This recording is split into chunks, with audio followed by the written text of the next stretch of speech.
So today I'll be talking about DFI. DFI ಅಂದ್ರೆ ಏನು? DNA Fragmentation Index. So ಇದನ್ನ ಯಾವುದ್ರ ಮೇಲೆ ಮಾಡ್ತೀವಿ? ಇದನ್ನ ವೀರ್ಯದ ಮೇಲೆ ಮಾಡ್ತೀವಿ.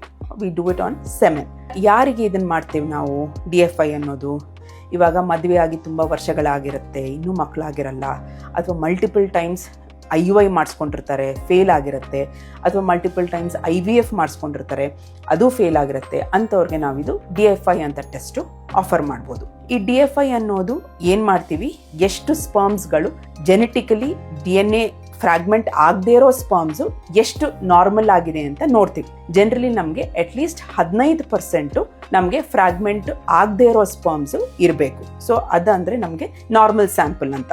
15ಕ್ಕಿಂತ ಜಾಸ್ತಿ ಹೋದಂಗೆ ನಮಗೆ ಅದು DNA ಫ್ರಾಗ್ಮೆಂಟೇಷನ್ ಇಂಡೆಕ್ಸ್ ಜಾಸ್ತಿ ಆಗಿದೆ ಅಂತ ತೋರಿಸುತ್ತೆ. ಆ್ಯಂಡ್ ಮೋರ್ ದೆನ್ 50%, 60% ಅಂದರೆ ಆ ಸ್ಯಾಂಪಲಲ್ಲಿ ಸಿಕ್ಕಾಪಟ್ಟೆ DNA ಫ್ರಾಗ್ಮೆಂಟ್ ಆಗಿರೋ ಸ್ಪರ್ಮ್ಸ್ ಇದೆ ಅಂತ ನಾವು ಅದನ್ನು ರಿಪೋರ್ಟ್ ಕೊಡ್ತೀವಿ. ಸೊ ಜನರಲಿ ನಮಗೆ ಸಕ್ಸಸ್ ಚೆನ್ನಾಗಿರ್ಬೇಕಂದ್ರೆ, ಪ್ರೆಗ್ನೆನ್ಸಿ ಸ್ವಲ್ಪ ಬೇಗ ಆಗಬೇಕಂದ್ರೆ DNA ಫ್ರಾಗ್ಮೆಂಟ್ ಆಗಿರುವಂಥ ಸ್ಪರ್ಮ್ಸು ಲೆಸ್ ದೆನ್ 15% ಇರಬೇಕು. ಆವಾಗ ನಮಗೆ ಸಕ್ಸಸ್ಸು ಸ್ವಲ್ಪ ಚೆನ್ನಾಗಿ ಸಿಗತ್ತೆ, ಸಕ್ಸಸ್ ರೇಟ್ ಚೆನ್ನಾಗಿರುತ್ತೆ, ಆ್ಯಂಡ್ ಪ್ರೆಗ್ನೆನ್ಸಿ ಸ್ವಲ್ಪ ಬೇಗ ಬರುತ್ತೆ.